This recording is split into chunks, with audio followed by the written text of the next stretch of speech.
Welcome to our next volume, Allied Armor, in the continuing series, Great Fighting Machines of World War II.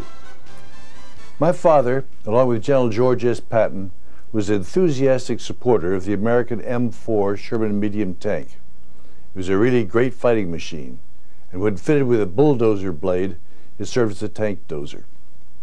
It was invaluable in Normandy, where it was used to smash through thick hedgerows and other large obstacles placed in their path by the retreating German Wehrmacht. Other Shermans had a series of pipes installed, facing to the front, each equipped with a Bangalore torpedo. When fired, these makeshift guns cleared a continuous path through an enemy minefield. The Sherman proved to be the mainstay of our armored force and played a vital role in Patton's Third Army's drive through France, across the Rhine, and into Germany. Now sit back, relax, and watch the Sherman tank in action, along with the British Churchill, Soviet T-34, and other great Allied armored vehicles.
The very first tanks were designed to break the stalemate of trench warfare on the Western Front during the First World War.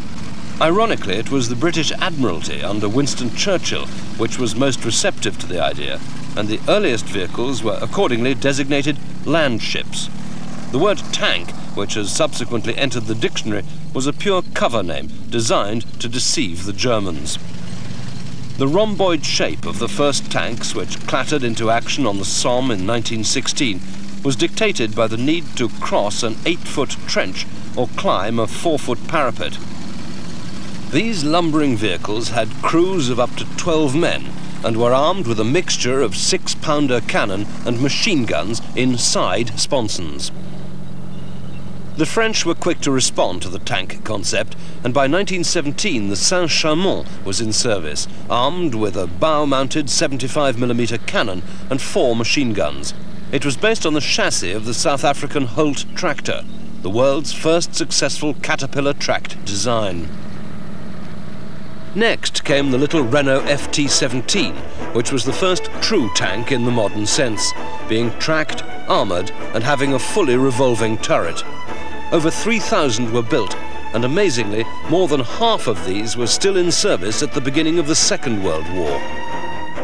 The 7-ton FT-17 carried a crew of 2 at a bone-shaking 5 miles an hour and was armed with either a 37mm cannon or an 8mm machine gun.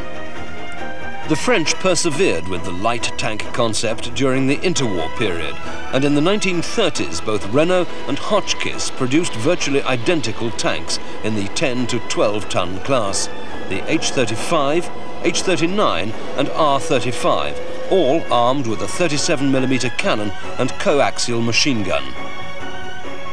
Britain, in the meanwhile, had been experimenting with an entirely different concept, the machine gun carrier. The idea was attractive to cost-conscious governments.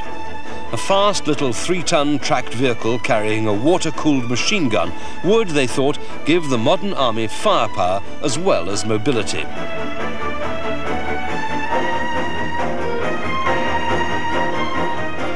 The original design company, Carden Loyd, was quickly taken over by Vickers, who developed a whole range of light tanks based on a strengthened chassis. The first vehicles of the early 1930s had 4 road wheels each side on leaf spring suspension and carried a crew of 2. They were powered by ordinary Ford Model T engines and used many other common car components to save costs. One version could swim, driven by a propeller and steered by two rudders. It was the world's first production amphibious tank. Another version was the command tank, armed with a 2-pounder gun instead of the usual machine gun.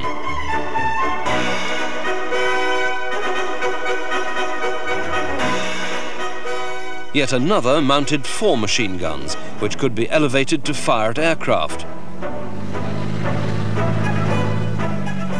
By this time, engine and suspension had been improved to give the Vickers light tanks a speed of 30 miles an hour, which was considered very good for the time.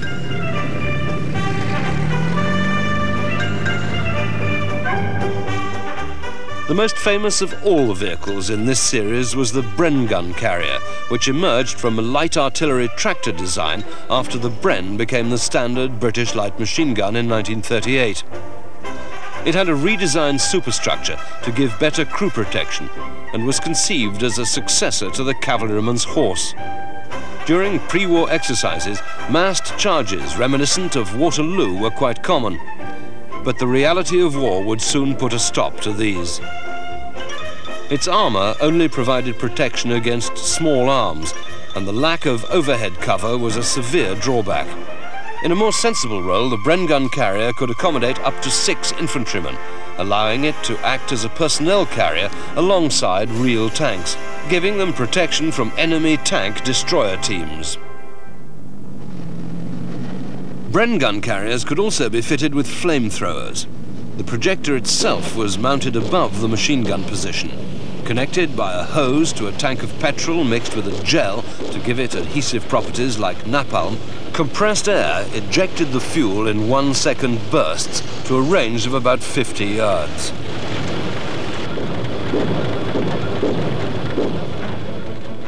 The war quickly demonstrated the need for tanks to operate closely alongside the infantry. Both are mutually dependent.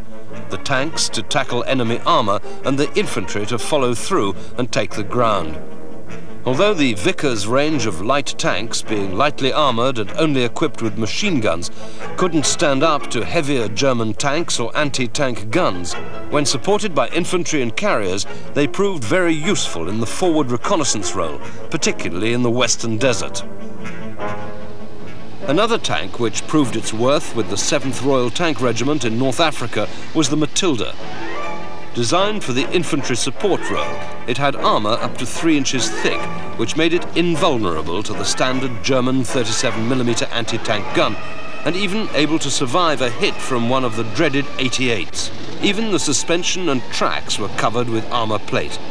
Weighing 27 tons, it was underpowered and could only manage 15 miles an hour, though. Main armament was a 2-pounder anti-tank gun in a hydraulically driven turret. The Matilda had a crew of 4, the commander, gunner, loader and driver. When more modern tank designs began entering service in Europe, most Matildas were shipped out to the Far East, where they proved invaluable to the 3rd Australian Corps, particularly in clearing the Japanese from Borneo. The Japanese had no tanks or anti-tank guns capable of seriously damaging a Matilda, and the Australians found them particularly useful in overrunning machine gun nests, which were pinning down their infantry. In the jungles of Borneo, the Matilda's low speed was not a disadvantage, and the infantry appreciated having its thick armour to shelter behind. The Australians also converted some Matildas to flamethrowers by removing the gun. These were particularly effective at clearing Japanese bunkers. Another variant of the Matilda was the Scorpion. Designed by a South African engineer, this had a revolving drum driven by an auxiliary motor and suspended on 2 arms in front of the tank. As the drum revolved at high speed, chains attached to it flailed the ground to explode any mines in the tank's path. Sappers then marked the safe lane through the minefield with white tape. The invention of the flail tank greatly speeded up the laborious task of clearing minefields with electrical detectors. While the Matilda was a useful tank in the early war years, by 1941 it was outclassed and a new infantry tank was brought into service in large numbers. This was the 39-ton Churchill, which had armour up to almost 4 inches thick to absorb punishment from the latest German tank and anti-tank guns. At the Battle of Alamein in 1942, for example, one Churchill was hit 31 times and survived. The tank had a crew of 5 and was driven by a 12-cylinder petrol engine which gave it a top speed of 17 miles an hour despite its weight. Its long wheelbase with 11 road wheels each side gave it superb traction even on very steep slopes.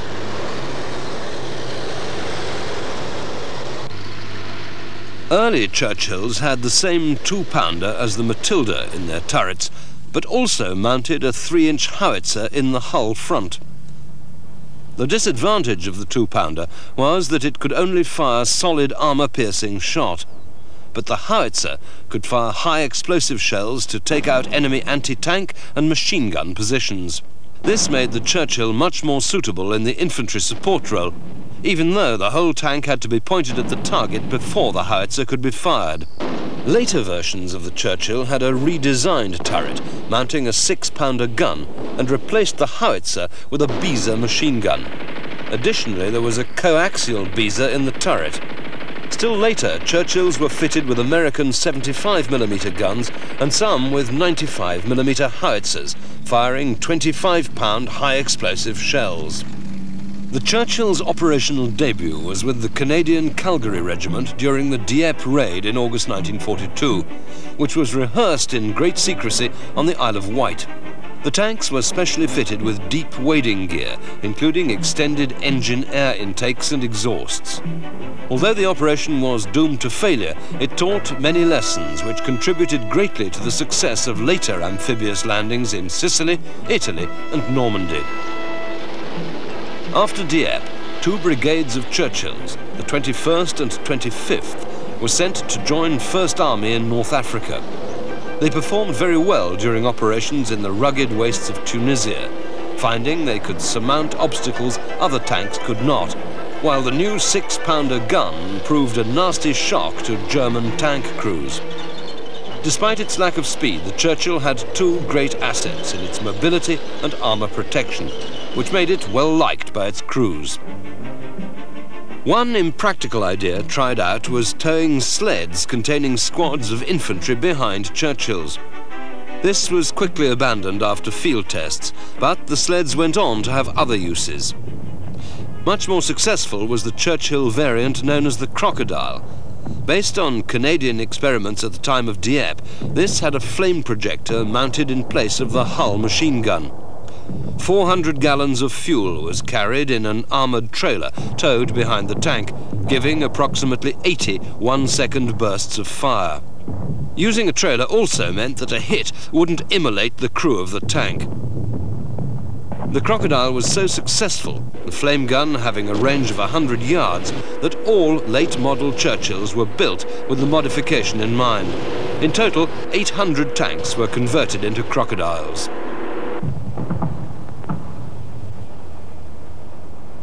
The sleds came back into their own as carriers for fascines, rolled bundles of wood which could be laid across muddy ground to provide a carpet for vehicles.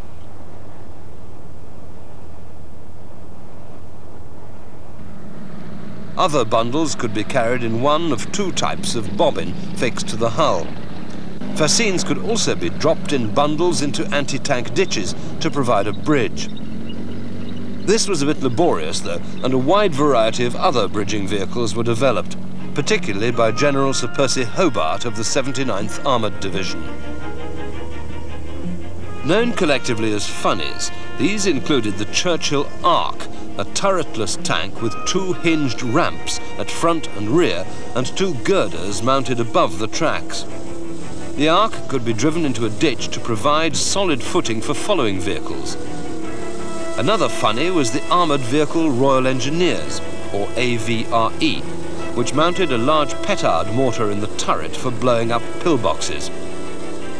Additionally, the AVRE could carry a 30-foot bridge, hinged at the front and lowered by steel cables over a ditch or stream. It could also form a ramp up a steep obstacle and had a carrying capacity of 40 tons.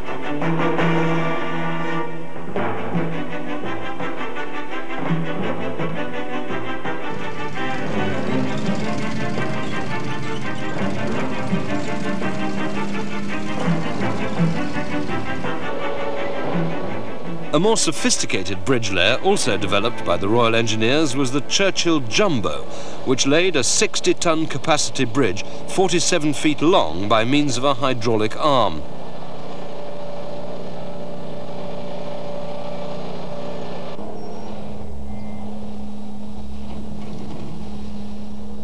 This was really the forerunner of all modern bridge layers.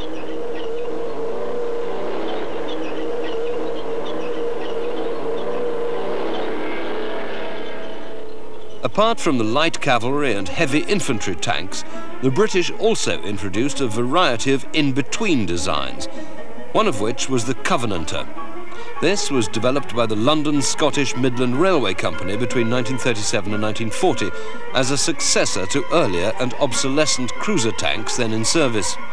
A cruiser was intended to fulfill the same role as the naval warship of the same name, combining speed, range and firepower, but with only limited armour protection. The principal tanks the Covenanter was intended to replace were the unnamed Nuffield cruiser tanks Marks III and IV, which saw early war service in France and the desert. These tanks had pioneered the type of suspension developed by J. Walter Christie in America, with 4 large independently sprung road wheels each side to give an exceptionally smooth ride and good manoeuvrability. The Mark IV had extra spaced armour around the turret sides and rear to give all-round protection of just over an inch. It was armed with a 2-pounder and coaxial machine gun. The 18-ton Covenanter shared many common components, but had a redesigned lozenge-shaped turret and the driver's position offset to the side. Its armour was nearly half an inch thicker than the Mark IV's, but unfortunately the tank proved mechanically unreliable, and although over 1,000 were built, it never saw action, being reserved for training duties. A much more successful cruiser tank was the 19-ton Crusader, developed by Nuffield to the same design specification as the Covenanter. Unfortunately, even with armour up to almost 2 inches thick, it was very vulnerable to high-velocity rounds from German anti-tank guns, despite the 30-mile-an-hour top speed provided by its Liberty V12 petrol engine. The definitive Crusader Mark III had a 6-pounder gun, but earlier models just had the little 2-pounder plus an auxiliary machine gun turret, an experiment which was not a success. Removing this allowed the crew to be reduced from 5 to 4. Despite its shortcomings, the Crusader was very popular with its crews, and it saw action in all the major tank battles of the North African campaign, from the Battle Axe Offensive of June 1941 to the final German defeat in Tunisia in 1943. The operation to lift the siege of Tobruk, which lasted from the 18th of November to the 11th of December 1941, was codenamed Crusader in the tank's honour, ensuring it a rightful niche in history. With the end of the war in the desert, the Crusader was withdrawn from frontline service, but many were used as tractors for the 17-pounder anti-tank gun in Normandy, and some were converted into anti-aircraft tanks. One problem with the combined arms concept of tanks, infantry and artillery all working together was the fact that the guns could not keep up with the armoured formations. So the Allies developed a series of self-propelled artillery pieces on tank chassis. One of the most successful was the British Sexton, which carried a 25-pounder field gun on the chassis of the Canadian Ram tank.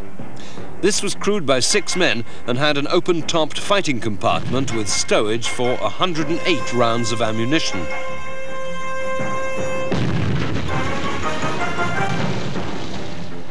Frontal armour was over 4 inches thick, and the Sexton had a good turn of speed at 24 miles an hour.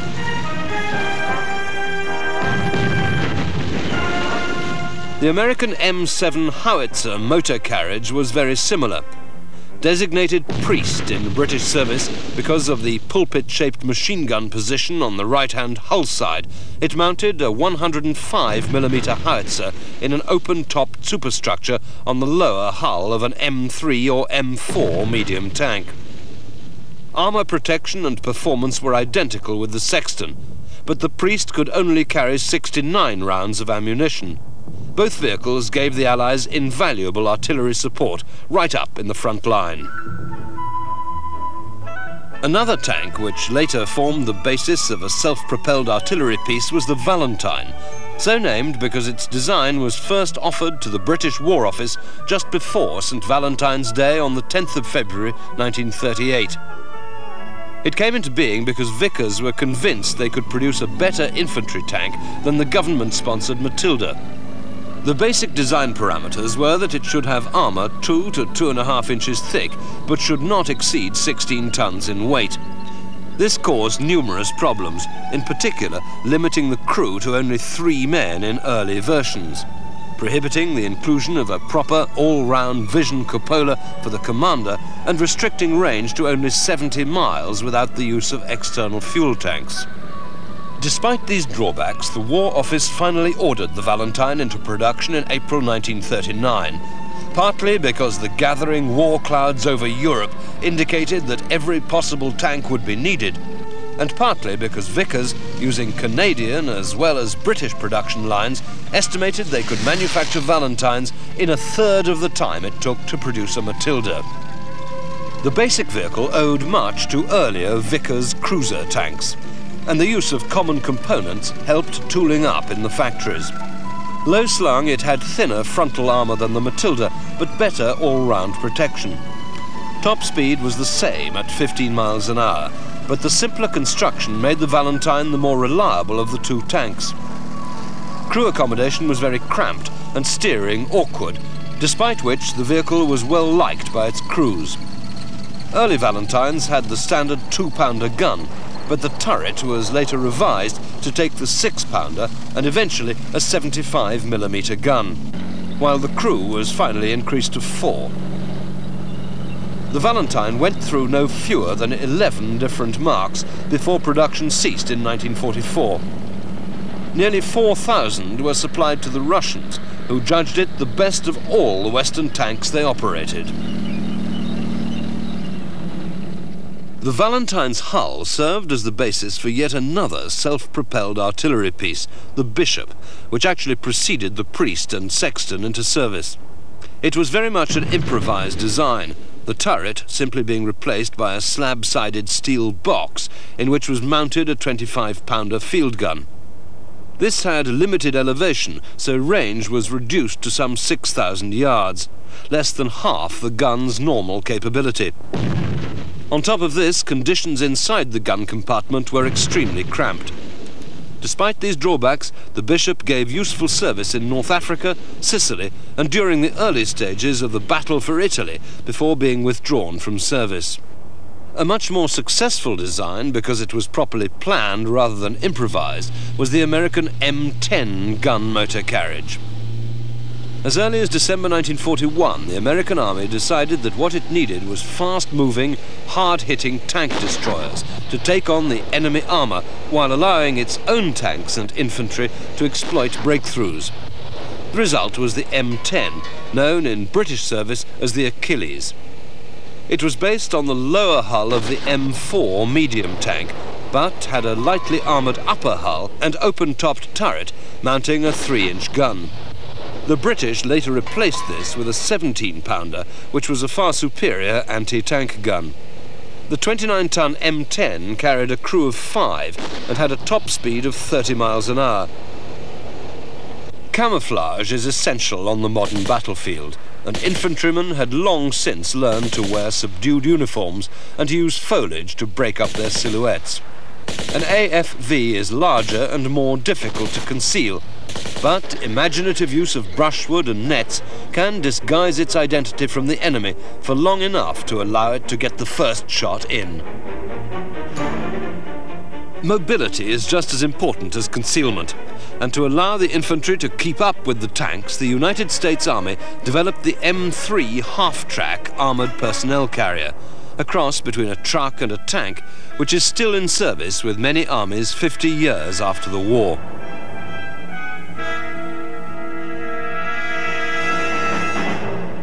Acting in conjunction with armoured cars and tanks, it was a robust and well-liked go-anywhere vehicle.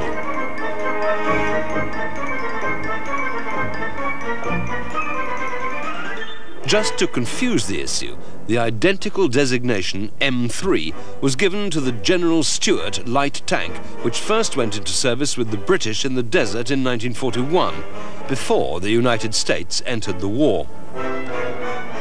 Normally known by its crews as the Honey, because it was such a delight to drive and operate, it was the American Army's equivalent of the Crusader, being both fast and comparatively well armed and armoured.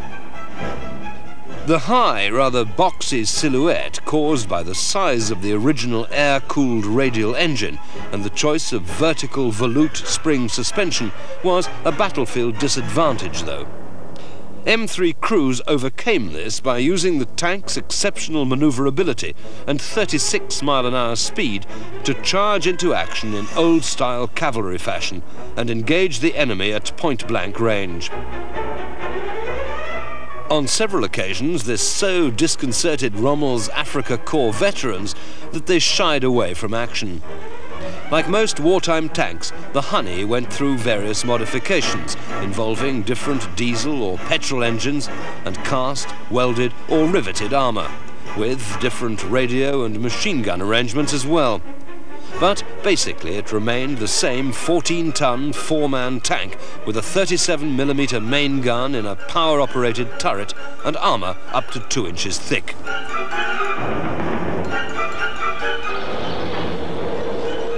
One aspect of the Honey which endeared it to its crews was the wide window flaps in the front hull, which allowed cool air in.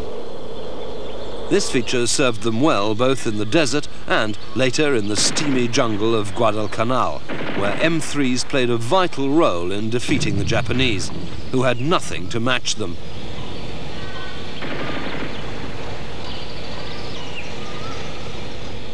In this sort of terrain, the tank's relatively high ground clearance became an asset.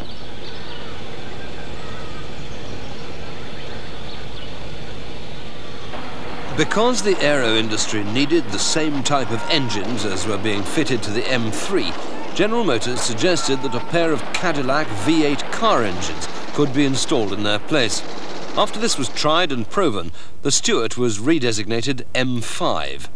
It had the same armament of a 37mm main gun and 3 machine guns, and apart from a revised rear hull shape and increased armour thickness up to 2.6 inches thick, which raised its weight to 16 tons, it was still essentially the same vehicle and had identical performance. Although well outclassed by 1944, the M5 remained in service until the end of the war. By this time, a new American light tank had entered the battlefield, the M24 Chaffee. Its clean lines clearly showed the wartime lessons which had been learned. The main armament consisted of a 75mm gun, firing both armour-piercing and high-explosive rounds, complemented by a coaxial 30-caliber machine gun. A second machine gun was mounted in the hull front. A 50-caliber machine gun towards the rear of the turret provided a measure of defence against low-flying aircraft. The torsion bar suspension with 5 large road wheels and 3 return rollers was based on that of the M18 Hellcat tank destroyer and gave a much smoother ride than on any previous American tank. The Chaffee had a crew of 4, driver, a co-driver who also operated the radio and bow machine gun, commander and gunner. The tank was powered by the same pair of Cadillac V8 petrol engines as in the M5 Stuart, and despite a weight increase to just over 18 tons, these gave it a useful top speed of 34 miles an hour. The M24 could ford water over 3 feet deep and surmount a 3-foot vertical step. Although its armour was only an inch thick, the Chaffee's excellent speed and manoeuvrability, coupled with a gun equal to that in most medium tanks of the period, gave it a good battlefield survivability, and it soldiered on for many years after the Second World War. The Allies developed a bewildering array of armoured cars and scout cars during the war for reconnaissance and patrolling. Humber, for example, had built a four-wheeled artillery tractor on a Carrier KT-4 chassis for the Indian Army, and these were pressed into service, armed with Bren guns, with Indian units serving with the 8th Army in the Western Desert.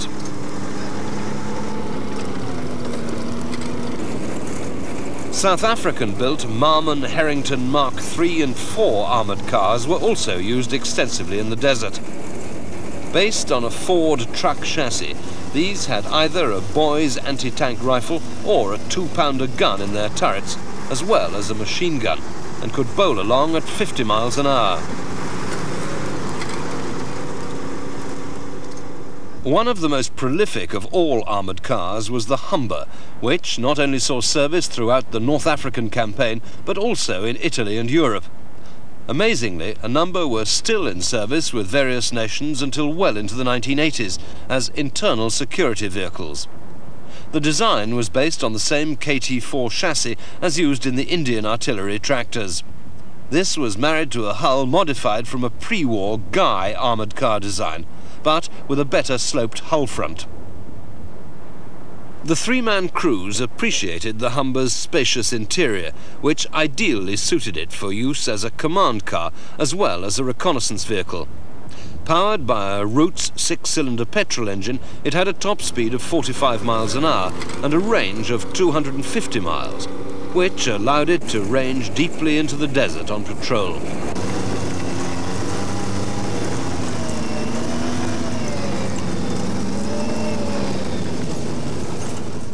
It had a fully traversing turret mounting a heavy Beezer 15mm machine gun, or later an American 37mm gun, plus a coaxial 7.92mm machine gun. Like all armoured fighting vehicles in the desert, armoured cars were almost always seen littered with the crew's kit, which would include greatcoats and blankets against the cold of the nights, nets for camouflage, personal weapons, cans of petrol and water, food and cooking equipment, and on occasion, even the proverbial kitchen sink.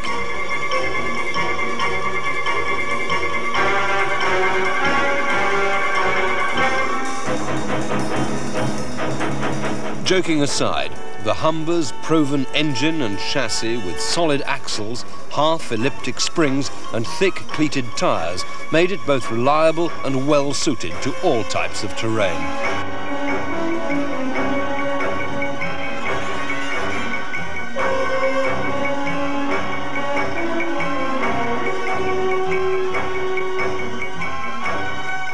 Another very successful design was the AEC, built by the Associated Equipment Company, on the chassis of their Matador artillery tractor. This large and robust 11-ton vehicle was an ingenious adaptation with a slab-sided body tapering at front and rear, on top of which was mounted a Valentine tank turret with a 2-pounder or later 6-pounder gun.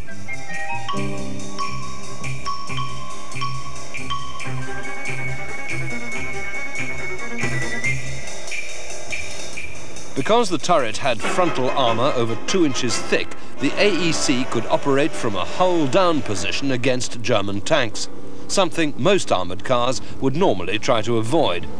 It had a crew of either 3 or 4 and was powered by a 6-cylinder diesel engine which gave a top speed of 40 miles an hour.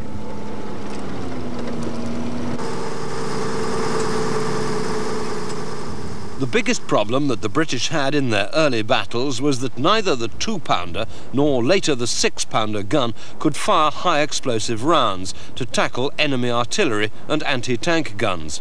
Salvation arrived in the spring of 1942 when the first American M3 medium tanks began arriving in Egypt, just in time for the Battle of Gazala in May. After the fall of France in 1940, one of the lessons American designers learned was the value of the 75mm gun fitted in the German Panzer IV. And Chrysler secured government permission to create a new tank arsenal in Detroit to build a new generation of American tanks. The first was the M3, which was based on the pre-war M2 and retained a 37mm gun in a small turret, but additionally had a 75mm gun mounted First World War style in a sponson on the right-hand side of the hull. The Americans appreciated that the M3 was only an interim design pending arrival of the M4, which would have a 75mm gun in a fully traversing turret. But in the meanwhile, it would serve the British admirably. The only modification the British Purchasing Commission asked for was a slightly revised turret to accommodate the standard tank radio. In this form, the M3 entered British service as the Grant, while the original American tanks were designated Lee. General Bernard Law Montgomery, newly appointed commander of the 8th Army in Egypt, was certainly as impressed by the M3 as were its crews in the 2nd, 4th and 22nd Armoured Brigades. Weighing 27 tons and with armour up to 2 inches thick, it was unfortunately a bulky vehicle over 10 feet tall, which made it conspicuous, but certainly gave the commander a good view. Although the M3 was similar in concept to the early Churchill with hull-mounted 3-inch gun, it was powered by a radial, air-cooled petrol engine, which gave it a much higher top speed of 26 miles an hour. It needed a crew of 6 to man both guns, but despite this was quite spacious internally and could carry 41 rounds of ammunition for the 75mm gun. This could penetrate the armour of any German tank then in service at 500 yards range. The only disadvantages with the side mounting were the limited traverse and the fact that the tank could not operate from a hull-down position. The fact that it could fire high explosive rounds helped to make up for this, though, and pending the arrival of the first M4 Shermans later in 1942, the M3 gave excellent service.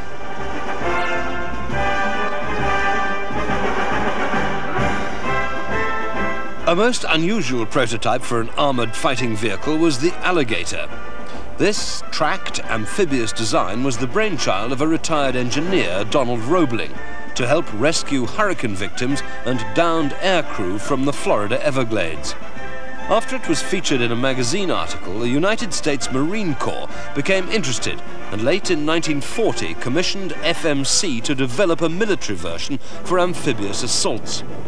This emerged as the Landing Vehicle Tracked Mark I, or LVT-1, which was christened Water Buffalo and used throughout the Pacific War as well as in European operations. The original LVT-1 was unarmoured, being fabricated from mild steel, but later versions, the LVT-A1, LVT-2, 3 and 4, were lightly armoured to give their occupants protection against small arms fire. Additionally, some versions were fitted with turrets from obsolete M3 light tanks or with 75mm howitzers. A further improvement on later marks was the provision of a hinged ramp at the rear, allowing troops to disembark more comfortably than leaping over the hull sides. In addition, this enabled LVTs to carry jeeps and light artillery pieces. The vehicles were all driven by their tracks in the water as well as on land, using specially shaped cleated rubber shoes, and could achieve a swimming speed of about 6 knots, or 20 miles an hour, overland. Each LVT could carry up to 30 men, and the many thousands built contributed a great deal towards final victory over the Japanese. When America entered the war in December 1941, an immediate result was a crash naval building program, because it was obvious the war could only be carried to the enemy across the oceans. This program included not just warships, but enormous numbers of troop ships, landing ships, and landing craft to put men, tanks, trucks, and artillery ashore. Vast fleets were used in the invasion of North Africa, Europe, and the Japanese-occupied territories in the Far East and Pacific. The size of this program can be seen in the fact that for the invasion of Sicily in 1943, for example, 2,500 landing ships and landing craft were deployed, carrying 600 tanks, 14,000 other vehicles, 1,800 guns, and 160,000 men. They were supported by 750 warships. For the invasion of Normandy the following year, there were an incredible 4,000 landing ships and craft deployed, supported by 1,500 warships of all types. The principal difference between troop ships and tank landing ships was that the former hove to offshore and debarked the men in smaller landing craft, while a tank landing ship had a shallow draft, allowing it to be driven right onto a beach. The bow doors then opened and a ramp was lowered to enable the tanks and other vehicles to drive straight into action.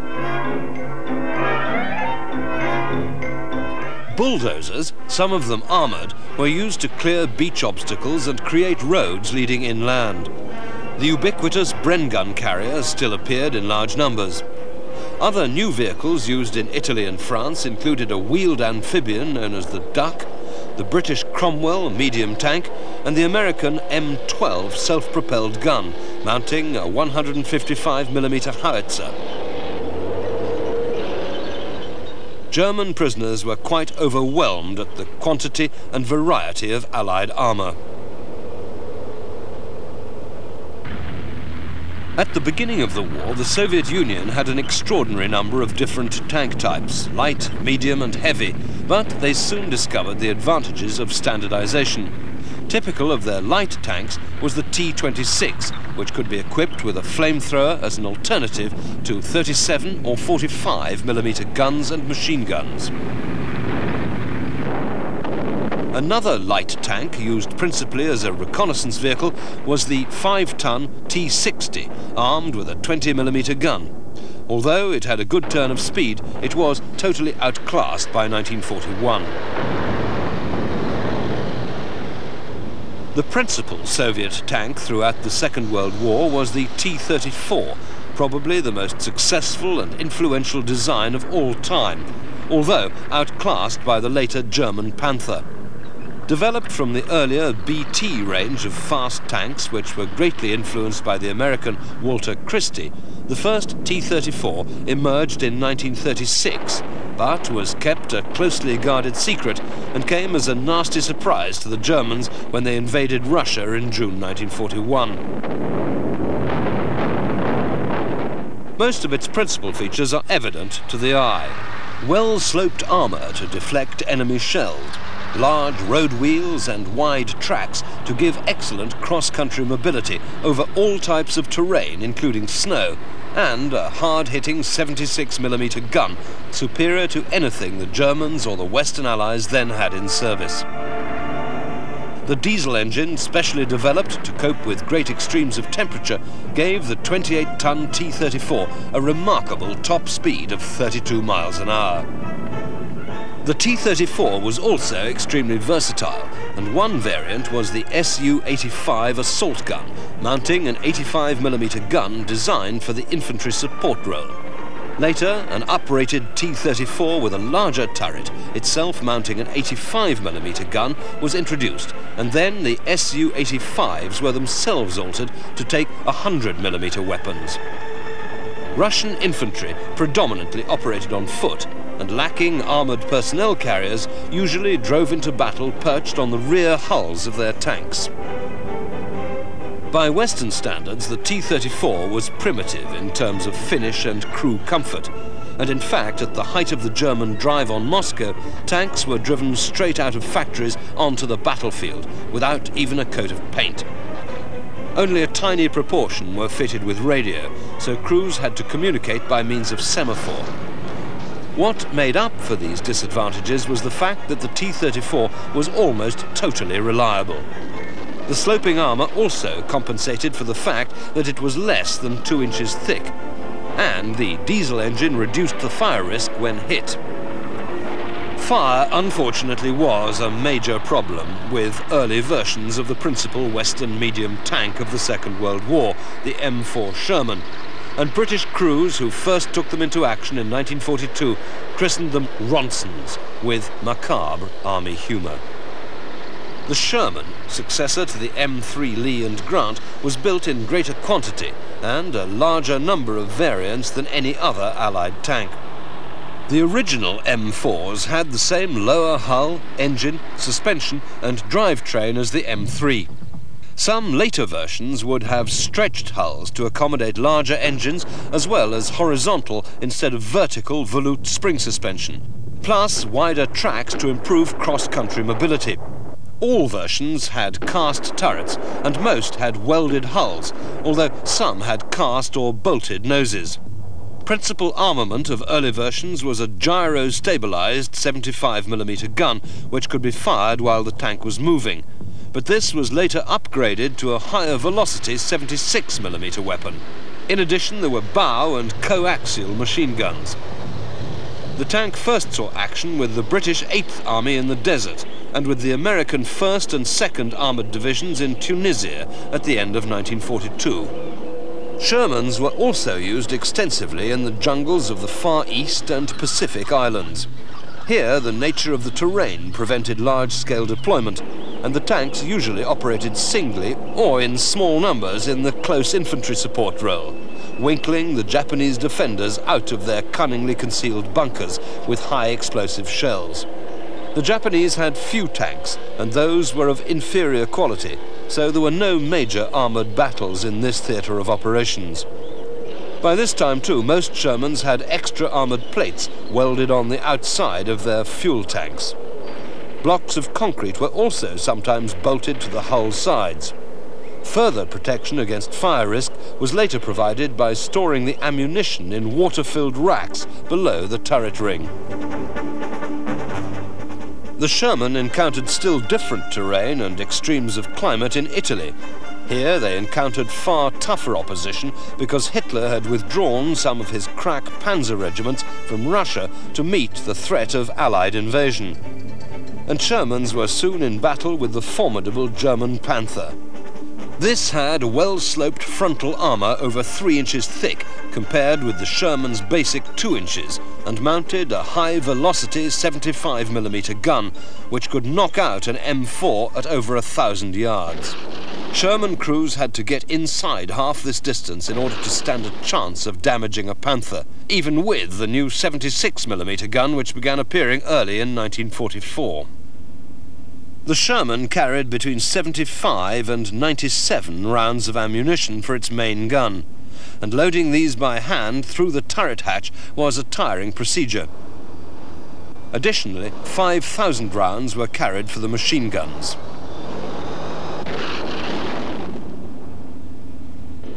Mines were a constant problem in Italy, where the Germans constructed a series of parallel fortified lines across the peninsula.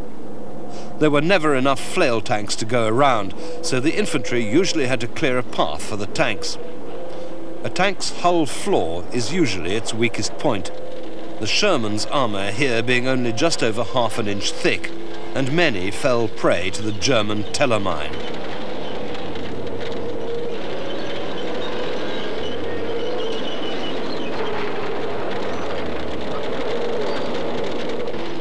There were other hazards in the towns and villages too, and the infantry were grateful for the armour because you never knew which house was going to conceal a sniper or machine gun.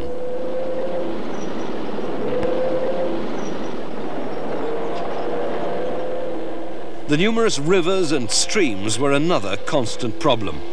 An unmodified Sherman could only wade through 3.5 feet, so a waterproofing kit was developed to shroud the exhausts and keep the water out of the engine.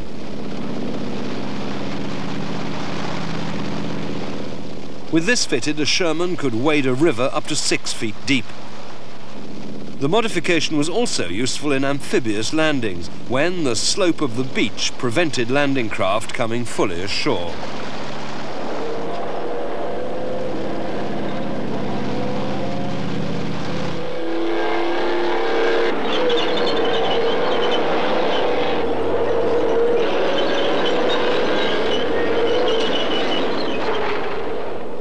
A much more ambitious modification made the Sherman fully amphibious, driven and steered by a pair of swivelling propellers mounted on the lower hull rear.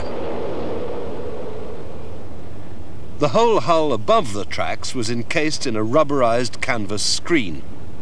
On the inside of this were 36 rubber tubes, which, when inflated from a cylinder of compressed air, served as pillars to hold the flotation screen upright.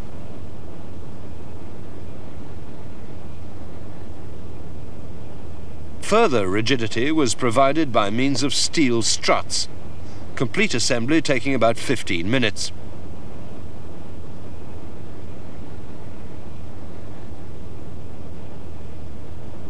The concept was originally conceived by a Hungarian engineer and first tested on the Valentine, but the Sherman duplex drive, as it was known, became the principal Allied amphibious tank. It not only contributed hugely to the success of the D-Day landings in June 1944, but also to the Rhine crossing in March the following year.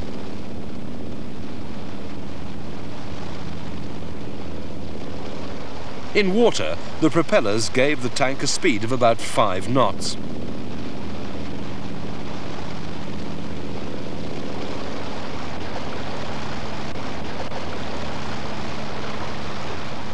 Once ashore, the screens could be deflated in moments and the tank was immediately ready for action again.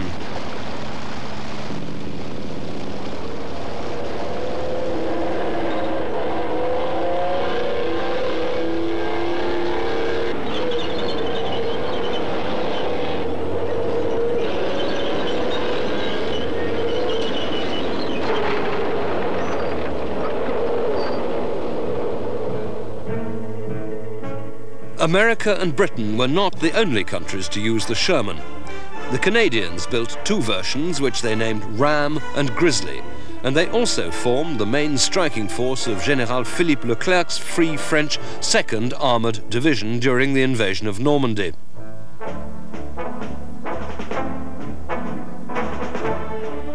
Painted with maps of France and crosses of Lorraine, they later spearheaded the triumphal entry into Paris on the 25th of August 1944.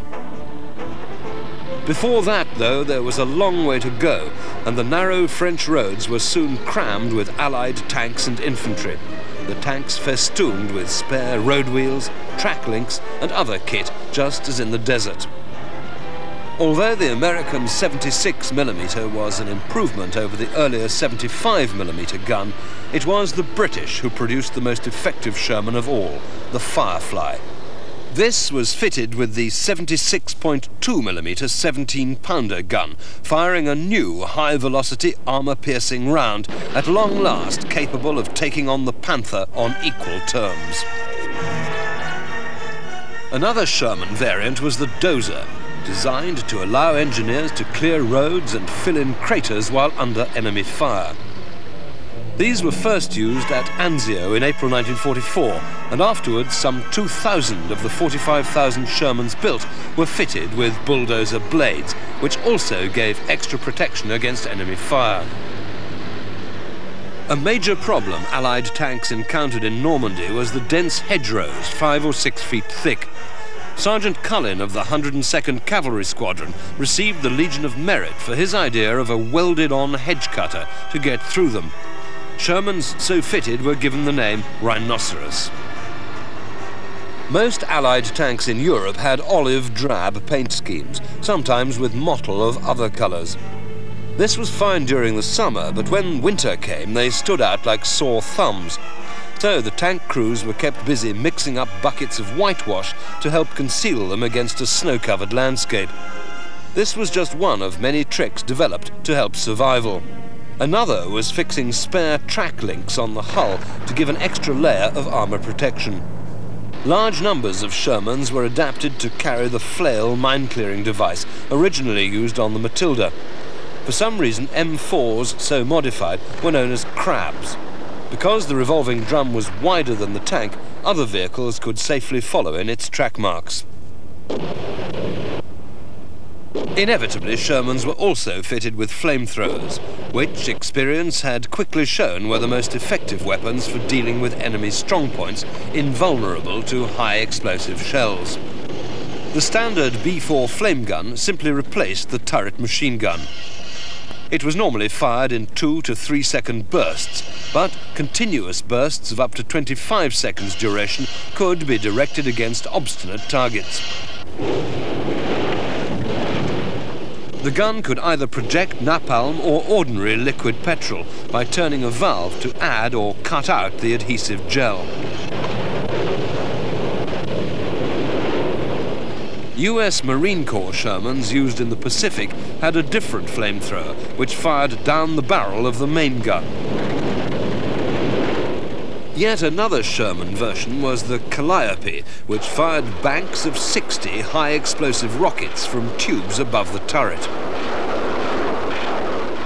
As the advance across Europe continued, the Germans responded with renewed desperation, and there were dozens of clashes between Shermans and Panthers, which the Allied tanks could only win by closing in hard and fast.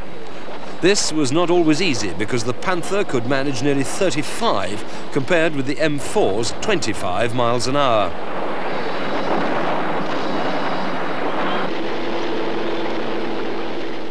By early in 1945, though, the Shermans were being reinforced by the 42-ton M26 Pershing heavy tank. This was fitted with a 90mm gun, which exacted a heavy toll as the Allies pushed into the Ruhr.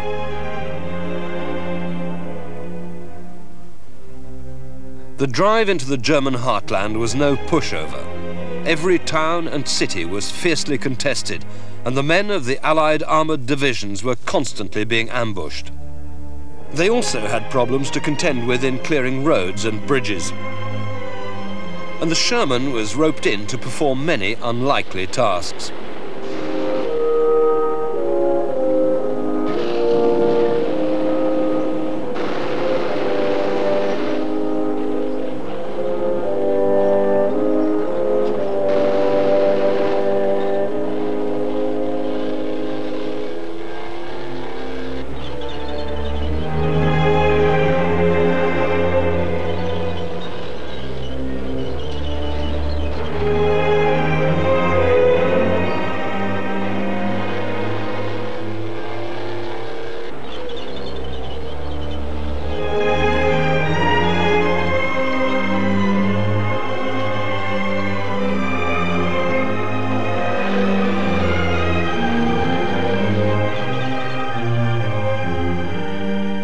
Everyone had his sights set on Berlin, but this final goal went to the Russians because the Western Allies halted by arrangement at the River Elbe.